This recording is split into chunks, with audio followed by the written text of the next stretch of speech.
Good evening, everyone.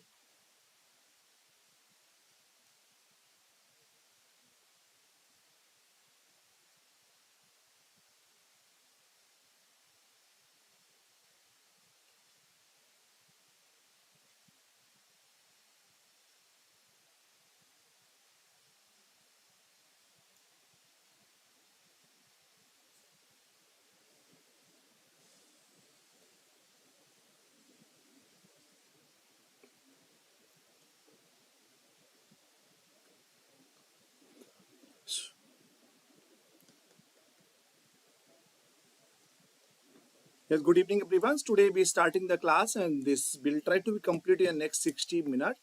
So we'll pick only those important topic for all the competitive examination. In the meanwhile, all those people who are just trying to give the export-import examination in the part of the BBA or MBA. Yes, good evening, everyone. Today. So once again, I think it's already Ail, Adnan, Barun, and yes. So I think everybody have joined. 6, 7 people have joined. We'll wait for next 2, 3 minutes. Then we'll start the class and we'll try to pick only those important topic which is somehow need to be understand what is all about export import. What are the certain schemes are going on in the market and how to make the export orders and what are different documents are required whenever we are doing any export and import. So we'll wait for the next few 2, 3 minutes. Then we'll start the class.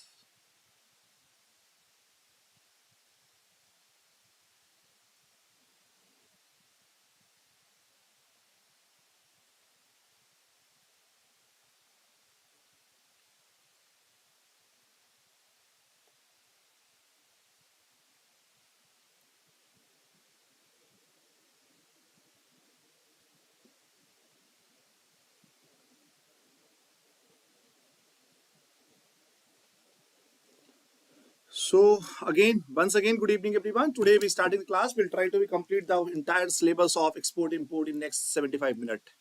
So we'll start what is all about the export import documentation. We have already discussed whenever domestic business and the international business, there is a huge difference.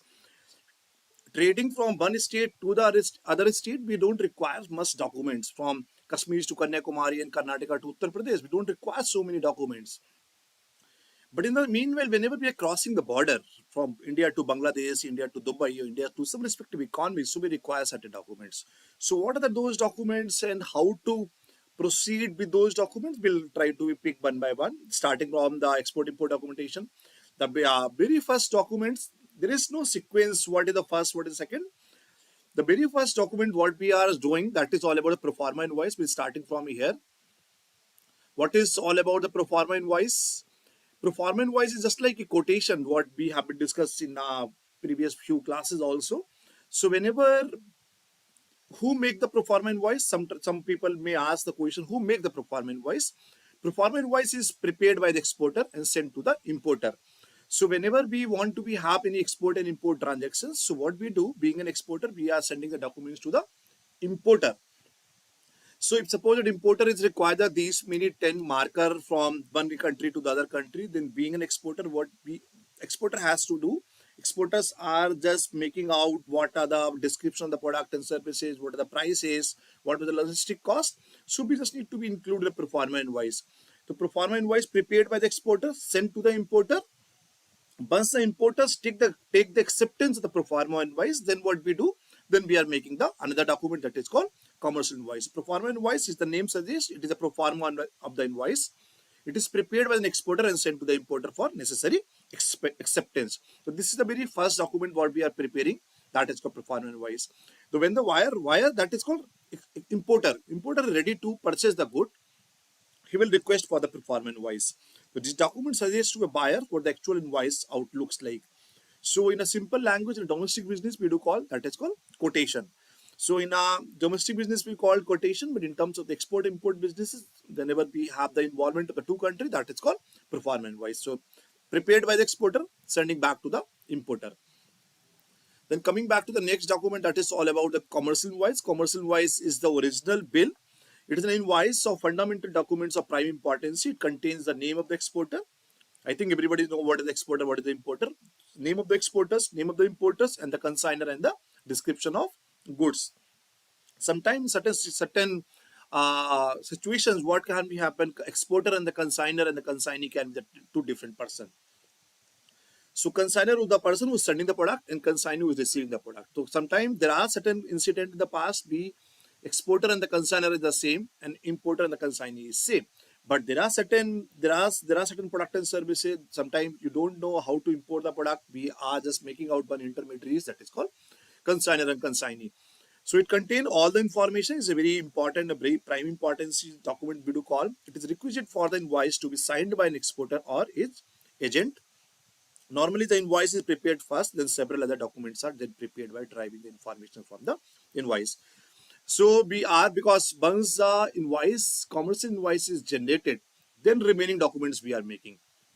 Because it's a very basic, simple, common sense. If the commercial invoice is 100 rupees, because at the end of the day, we have to pay the taxes, all the custom clearance or the import clearance or the export clearance, packing list, inspection certificate, insurance. So all those documents we are making on the basis of commercial invoice. That's why we do call commercial invoice is a documents of prime importance. This invoice the exporter is required to present before different authorities of different purposes. So we have different authorities, like sometimes we have to send a product to the DGCA or DGFTs, importer export. There are certain EPCG, export promotion councils. We have certain respective agencies. So that's why it's a very it's a compulsory document. It's a mandatory documents. It is looks like this: exporter, ultimate consignee, intermediate consignee, what is the date, the order number, what is the PO, that is called performance invoice number, what are the terms and condition, performance invoice number, customer order number. So in the same time, in examination, there's an objective paper and subjective paper. Nobody is going to ask how to make the commercial invoice, but it looks like this. The next document is all about certificate of the origin. Certificate of origin is very useful document. This document is basically known for where the product is actually originated, because there are certain economies in the world where what we are doing, they are not accepting the goods and services of those respective economies. Just like after the Operation Sindoor and after the Pulwama attack, we have stopped trading with the Pakistan. So there are certain neighboring countries across the globe, they are not making out any transaction with those respective state. So in what we are doing, and in the same time, as per the part of the regional economic integration, what we does, we are just giving certain rebates and discount on certain economies. So in our airport authorities and the seaport authority, they are requiring certain documents where the product is actually originated. So this is the only reasons you will see in every overseas product: made in India, made by India, made in China, made by China. So we need to understand where is the product got originated. It by made by India or made in India. So certificate of origin is just giving the identification of the product, where the product actually got manufactured. Then we have the GSP's generalized system of preferences. Certificate of origin is the same like a certificate of origin, but there are certain countries, there are certain countries across the globe. What we are doing, whenever we want to take certain advantages of preferential duties, we want to take the advantage of certain tax and duties, we are making the GSP. Suppose that India have certain mutual trade agreement between the Dubai. Suppose that if Dubai is giving certain rebate on India's exported product, in the same time, India also has to follow the same policies. So being in a custom authorities of respective state, what they can ask for, the generalized system of preferences certificate of origin. Then shipping bill of entry is requisite for seeking the permissions of custom to export goods by sea. Airway bill is whenever we are sending any product by the air, to be required the airway bill. But in terms, whenever we are sending any product by the shipping sea, to be required the shipping bill. It contains a description of the export goods, number, the kind of packages, is a wooden one, steel one, iron one, plastic packaging, rubber packaging. In each and every product, each and every containers, we have a certain shipping marks, number, value of the name of the vessels, country of origin, country of destination. So we'll try to keep all the information under the shipping bill. On the other hand, importer have to submit a copy of documents called bill of entry for the custom. So whenever we are reaching out to the custom, we require certain bill of entry. Later, a copy has to be given to the bank for verification. So at the end of the day, we have to give the exporter bank and the importer banks to take the certain verification. So we require the bill of entry. Then the ARE form, ARE form is application of removal excise. What is the meaning of the application of the removal excise? So there are certain product which is comes under the removal accessible duties, just like electronic vehicles, or there are certain life-threatening drugs. There are certain product and services where government of India is giving certain rebate on the excise duty. I've given the example in the past, and there are so many videos where I've given the example of during the COVID-19, India have given the rebate on the excise duty for many product and services, which was essential during that time. In the same time, India have tons of India has millions and millions number of the COVID vaccine from India to the across the globe. Those respective economies, they have given the rebate on the excise duty. So there are certain product and services in each and every state, each and every country. When I do call it state, that is called country. In each and every country, we have certain product and services where the respective state are giving certain discounts and certain rebate on the excise duties. Clear? So application of form is an application for the removal of excise goods from factor premises, export purpose. For example, if you are exporting a wall point or magazine, of which there is no excise applicable, you don't need to fill in this form. So whenever there is, it's already there is no excise duty, there is no tax, there is no excise duty on by the government of respective state, then you don't need to fill the form. Where you have to fill the form, there is excise duty, but you want to take the rebate on those things, you have to fill the application of removal excise. Then the statutory declaration form, SGF we do call. Some offices in the custom department are now computerized to meet the requirement of electronic data interchange, that is called EDI. The GRE form, guarantors remittances form, has been replaced online by the new form known, that is called statutory declaration form. So statutory declaration form, this is prepared in a duplicate and submitted to the customer at the time of the shipment. Whenever we are making out any shipment from one country to the other country, to SGF we are the cross reference, the shipping bill number. Over a period, it is estimated that GRE form will be completely replaced by the. So now earlier we used to make that before 20 year, before 18 year, before the 2 decade and 2.5 decade back, we used to be make the GR form. But guarantor remittances we used to be called. Now the GR form have been replaced by the statutory declaration form. Then the SOPTEX form, software export declaration form. Whenever we are, I've given the example in the class also.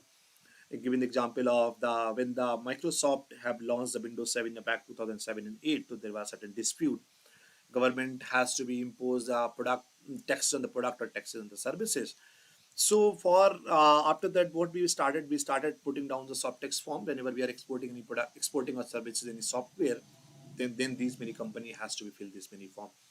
The declaration in the form is SOPTEX in respect of the export of the computer software, the audio, video, television software shall be submitted in a triplicate. Triplicate means there will be 3 copies of the each and every form, designated officer to the Department of Electronics and Government of India, or at the STP Software Technology Park or Special Economic Zones. So after certifying all 3 copies of SOPTEX form, the designated officer shall forward it in original directly to the nearest office of Reserve Bank of India and return to the duplicate to the exporters. So mainly SOPTEX form is mainly for whenever we are exporting or importing the product and services, that is software or audio videos, any television software, we require these many forms. Then the next is we call the bills of exchange. Bills of exchange is commonly known as a draft with an instrument. It's a negotiable instrument writing the containing an order signed by the makers, directing the certain persons, contains some of the money only to the order of persons to the bearer of the instrument. So sometimes what we do, we don't do all the export transactions in a cash businesses. Sometimes what we do, we are just exporting the product by today and making the payment on the later on the stage, because both the parties are trying to be minimize their gains. Because whenever you are exporting the product from the India, Ahmedabad to the US by a sea, it takes at least 3 months, sometimes 3.5 months also. Who will take the risk? So both the parties, exporters are not ready to send the product until or unless they are not receiving the payment. In the same time, what importers are saying, I will make the payment once I'll receive the product. So what we do, sometimes we need to be find out one midway or find out one third alternatives to do the trade. So we are making out the transaction through the bills of exchange. So there are 2 types of bills of exchange: side draft and essence draft. Side draft when the drawer exporter expect the drawing importers to make the payment immediately upon the draft being presented to him. Suppose that today you are exporting the product and you have made the side draft or date of 27th of December. Then the what the importers has to make the payment once the draft is being presented to him. So that we can't postpone the payment under the side draft. But in essence draft, what we do in a side draft, we can call it delivery against the payment. One side you are taking the product and services, other side you have to make the payment in the real time. That is called side draft.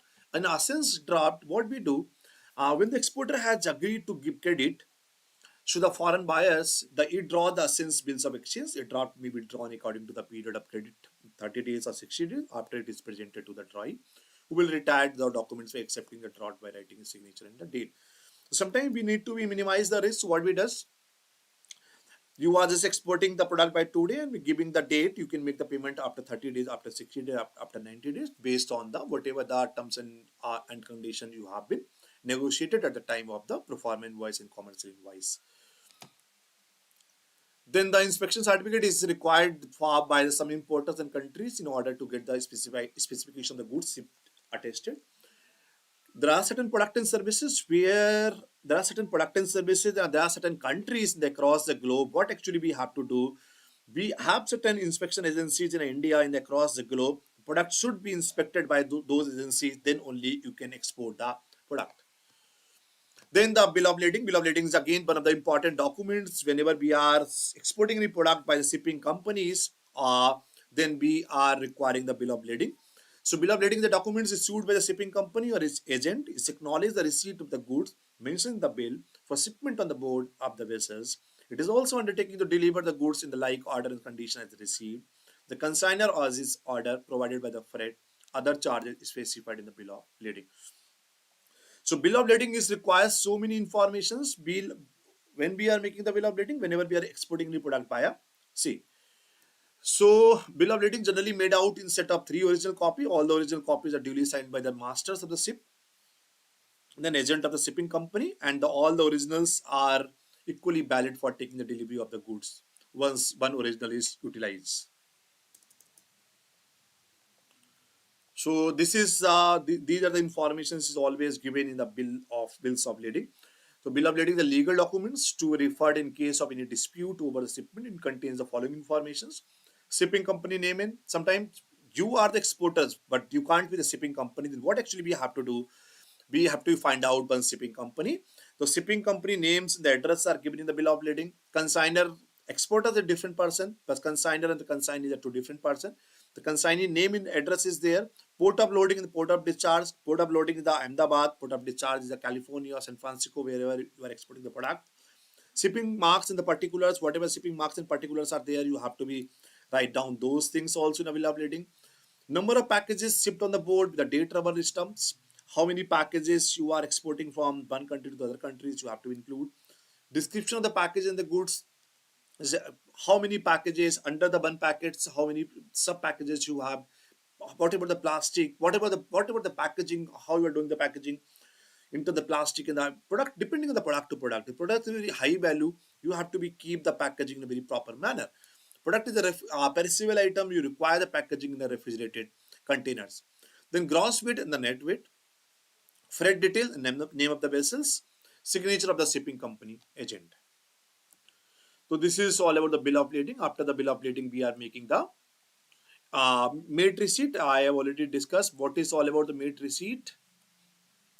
Once the product has been reached out to the port, has been loaded at a ship, then what we do, cargo, and then what we do, the captain of the ship is issuing the made receipt against the bill of lading. Need to be understand.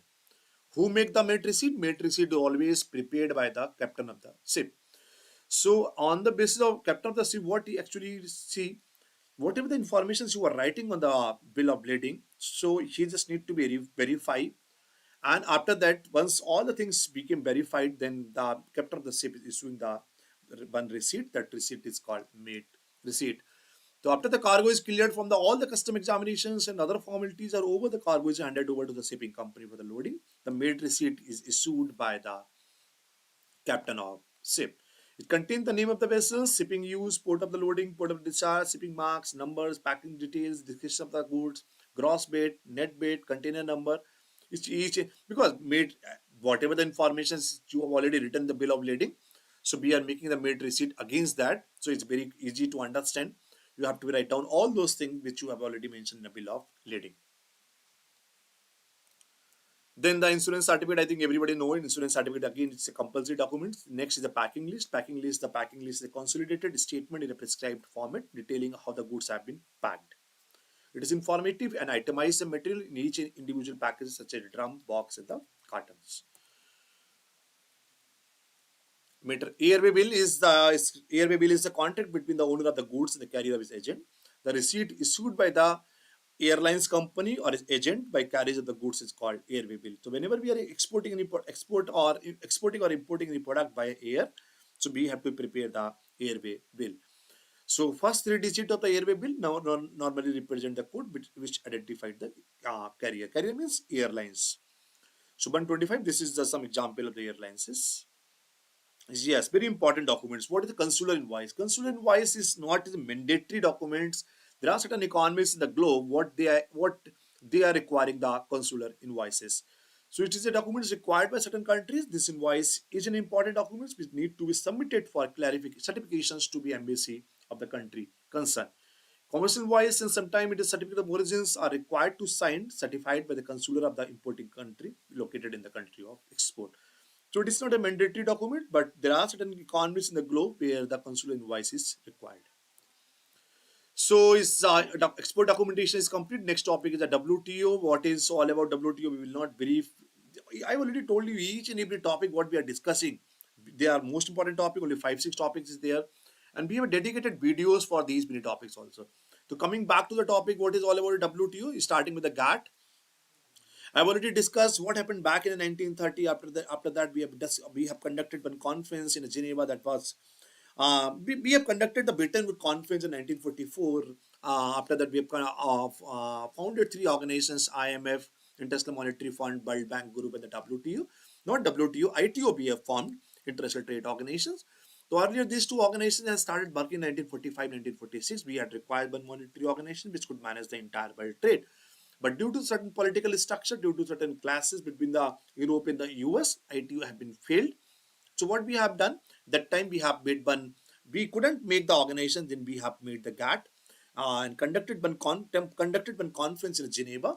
Then we have made the temporary multilateral trade agreement in 1947. After that, that converted into the GATT, General Agreement on Tariffs and Trade. So what was all about the GATT? GATT was all about temporary agreement on multilateral tariff reductions until the ITO was formed. During the 1945, in the early 1940s to the late 1950s, what was happening? Developed economies started imposing the high tariff barriers to the developing economies in the LDCs. So we require certain organizations which could manage the tariff structure and tariff policies for across the globe. So GATT, if somebody will ask what was the objectivity of the GATT, GATT was all about to minimize the tariff barrier or eliminate the tariff barrier. Elimination of the tariff barrier is not possible actually because there are many economies in the globe, not many economies, most of the economies, the taxes is one of the major sources of the income. So we can't ignore, we can't eliminate the tariff barrier. So GATT was earlier there was 23 countries on the who have participated in the GATT agreement and they have signed on the GATT agreement. It was not an organization but an agreement. Participating countries were not called members; they used to be called the contracting parties. It was limited to the removal of tariff in the trade in goods. Only during the 1947 we have discussed about the tariff barrier. We did not discuss the non-tariff barrier. In 1947 it was limited with the product only. We did not discuss the even services also. In the product also, we have excluded the agriculture and textile sectors. This is somewhat timeline how it has been developed from 1947 to the 1995. So what was GATT? These were the then there is a basic principles of the GATT. There are three basic principles of WTO GATT.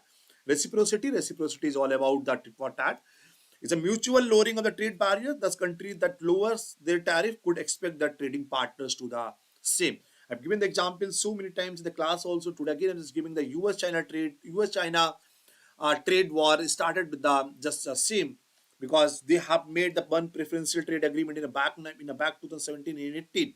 So what US has done with the China, US has not followed the reciprocal policy, reciprocal tariffs for the China. The reciprocal is all about, we are making out the agreement between the India and the Dubai. India is giving certain tax rebate for the Dubai product. The Dubai also has to be the same thing. Secondly, the most favored nations. Most favored nations is all about, you can't most favored, you can't give priorities. There is no friend country, there is no enemy country. You have to be treated to the across the globe in a similar manner. There should be the uniform policies for the across the globe. You can't customize, you can't discriminate in terms of the taxes, in terms of the tariff barrier.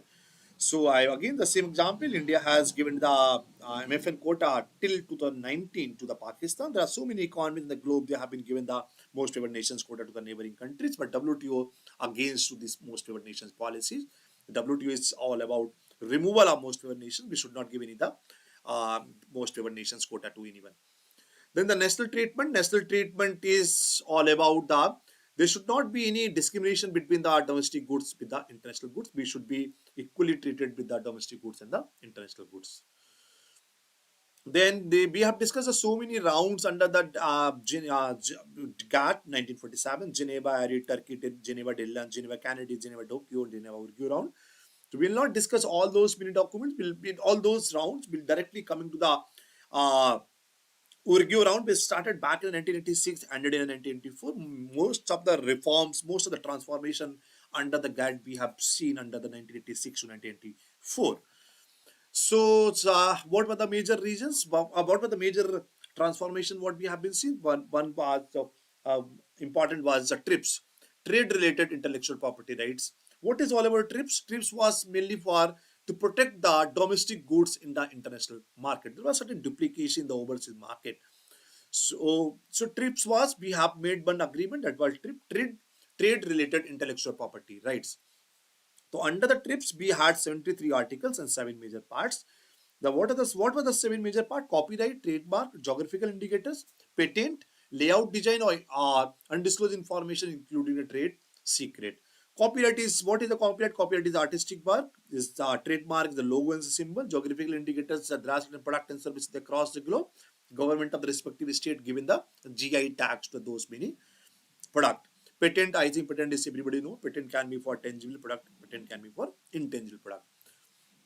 Layout design is just, we have given the example of, you have made certain design and you have been taken the rights of those things. Undisclosed information or including trade secret. The perfect example of the Coca-Cola formula, formula of McDonald's, formula of these many franchise stores. They do have certain recipe. What you can do, you can take the rights of those many things. Then coming back to the WTO, is the WTO of what I've already discussed so many times in the class also again. After 1994, in 1992, we have made one agreement. That agreement was Marrakesh Agreement. After the Marrakesh Agreement, GATT has been converted to the WTO. So for the policies are same with the GATT and the WTO. WTO has started in a back in 1940.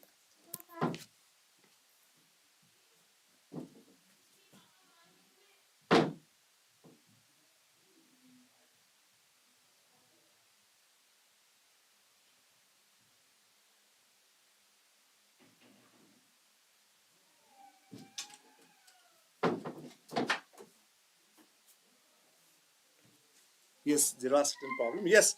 So we were discussing about the GATT and the WTO. WTO was GATT has been transformed to the WTO in a back in 1995.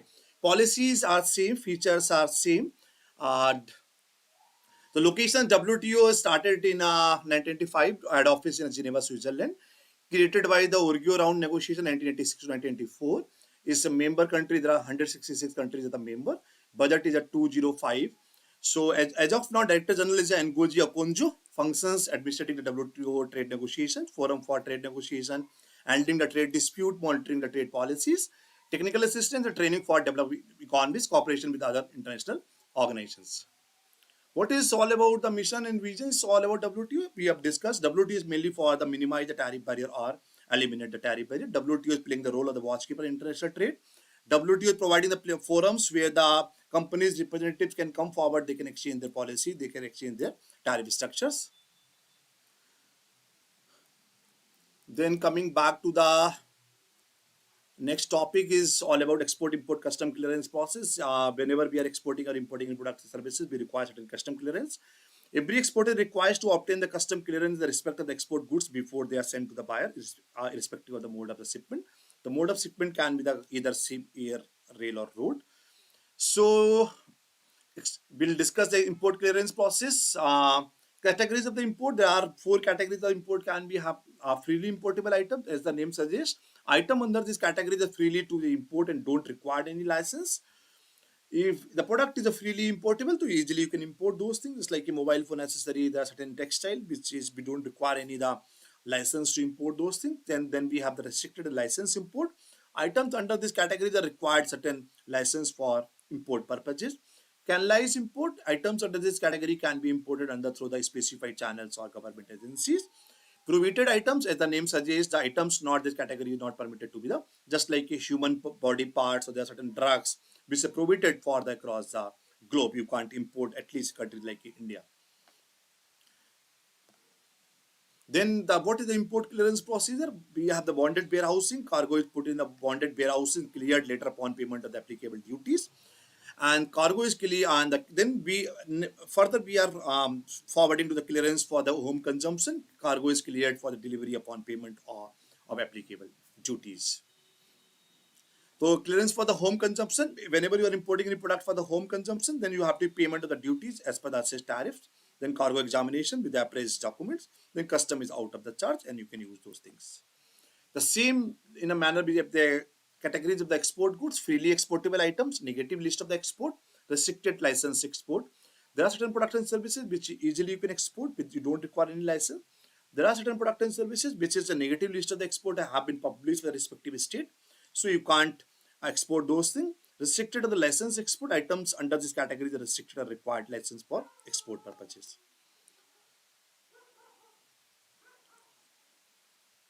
This is already we discussed, shipping bill and all these things. This is Exim Bank, Export Importer Bank of India. We have countries like India, we have dedicated banks for dedicated organizations for different product and services. For just like for stock exchange, we have a SEBI and BSE and NSE. For the commercial bank, we have a RBI.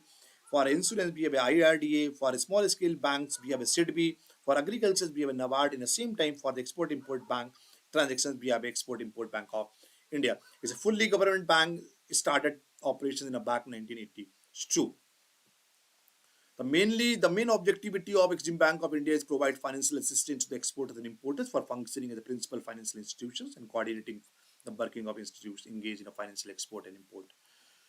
What is the operational philosophy of the international trade? Financing, promoting, and facilitating. They do finance, they are promoting, and they also whenever you don't have information, you don't have understanding how to export the product and how to import, then what we can do, you though so also Exim Bank also playing the role. They are also facilitating to those many exporters and importers. How they are doing these many things? Variety of the financing program under the finance. They have many financing schemes for import purposes, for the export also. Value-added services and advisory services. They have certain R&D, research and analysis people. They are doing the market research, and they are just telling to the importer and exporters where you can export and import the products and services. And R&A. Catalyst for the financing, they are financing for project also, they are financing for product also, they are financing for services. So this working capital finance, they have the pre-shipment credit, they have a post-shipment credit, buyer's credit, supplier's credit, bills discounting, exporters receivable financing, warehousing financing. So Exim Bank is, what are the objectivity of the Exim Bank is promote the export, promote the import. They do the market research. They do the providing the finance to the if you require any requiring any fund to export any product. To Exim Bank is playing the role for these many things also. Then we have certain ECGCs, Export Credit and Guarantee Corporation. It has been again established in the back 1957 by the government of India. Export Credit Guarantee Corporation of India is company. So WOS is the wholly owned by the government of India, is based in Mumbai, Maharashtra. What actually they does, the vision of the Export Credit Guarantee Corporation of India is excel in the providing export credit, insurance, and trade related. As we know, there are so many types of risk are involved whenever doing any export and import businesses. So Export Credit Guarantee Corporation is trying to minimize those risks in an international trade. What is the objective? To encourage and facilitate the globalization of Indian trade, to assist the Indian exporters in managing their credit risk by providing the timely information, to protect the Indian exporters against unforeseen losses which may arise due to the failure of the buyers. Next, to facilitate the availability of adequate bank finance. They also, whenever they are facilitating the importer and exporter, there should be availability of adequate bank finance to the Indian exporters by providing COT insurance. Should develop the world-class expertise in the credit insurance among the employees and ensure continuous innovations. To educate the customers by continuous publicity and the certain advertisement. What is the role of ECGGs? Provide a range of credit risk insurance covered to the exporters against the losses in export of goods and services. As we know, there are I've given the example of so many times in the class, like a geopolitical issues is going on. The way since last 1.5 years have been uh, what we have been observing in the last almost 18-20 months. We have seen so many wars, we have seen so many conflict. So in an international business, in a global businesses, we have so many types of risks. So ECGG is trying to be cover those risks while providing certain insurance. It offers guarantee to the banks and financial institutions to enable exporters obtain the better facilities. Provides the overseas investment insurance also to the Indian companies investing in a joint venture abroad in the form of equity or loan. What are the functions? To encourage and facilitate the globalization, provide a range of credit risk insurance, covers to the exporters against the losses. It offers the guarantees to the bank and financial institutions. So this is a very basic data. You don't require nobody know. We don't require us to write down any data. ECGC is the seventh largest credit insurer of the world in terms of the coverage. So we don't require us to remember this data because it's quick changing in every day, in every 1 month, every 2 month data are changing. We don't need to remember those many data. What are the types of risk covered under the ECGGs? Political risk. I think everybody know what the political risks are covered. Commercial risk. If suppose the importers are not ready to make the payment, or sometimes exporter have already received the payment, but exporters are not exporting the product. Sometimes letter of credit opening bank risk. If bank is your importer bank have taken the guarantee. There is one document, letter of credit. What is the letter of credit? Letter of credit is issued by the importer banks on to the exporters bank. If the importers are not making out the payment, then the importer bank will be responsible to make the payment to the exporters.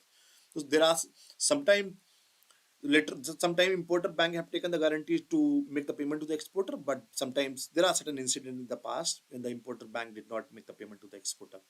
So these three types of risk is being covered by the export credit guarantee corporations. Political risk, import restrictions, war, civil war, additional for it on the insurance charges, any other cause attributable to by importing country. Sometimes insolvency of the buyers, protected default of the buyers failure to accept the goods. Insolvency of the later, suppose that bank have taken the guarantee on the behalf of the importer, is bank became insolvent, who will be the responsible? So these are the schemes you didn't know, just need to be remember export credit insurance for the export, short term scheme and the medium long term scheme. You just need to be at least no need to be write down under the scheme, but need to be remember short term scheme, small exporter scheme or shipment policy, service policy, medium and the long term. Medium and long term, whatever the scheme which is for more than 365 days, we are considering the medium and the long term schemes.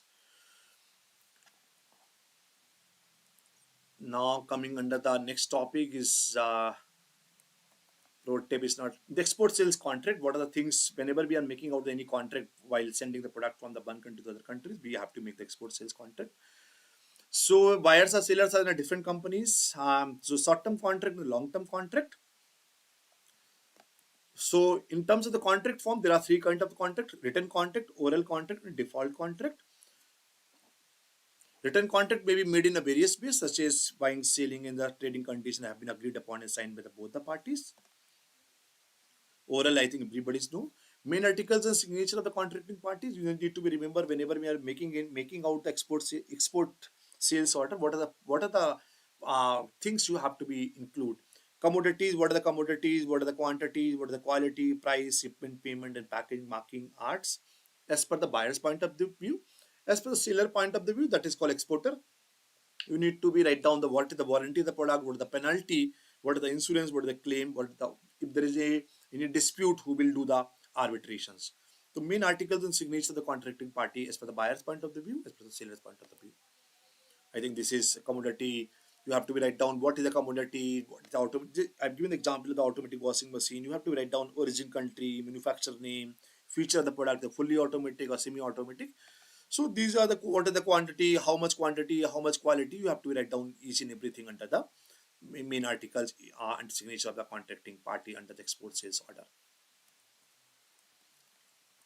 So this is very simple. Then the next topic is duty exemptions and duty remissions scheme.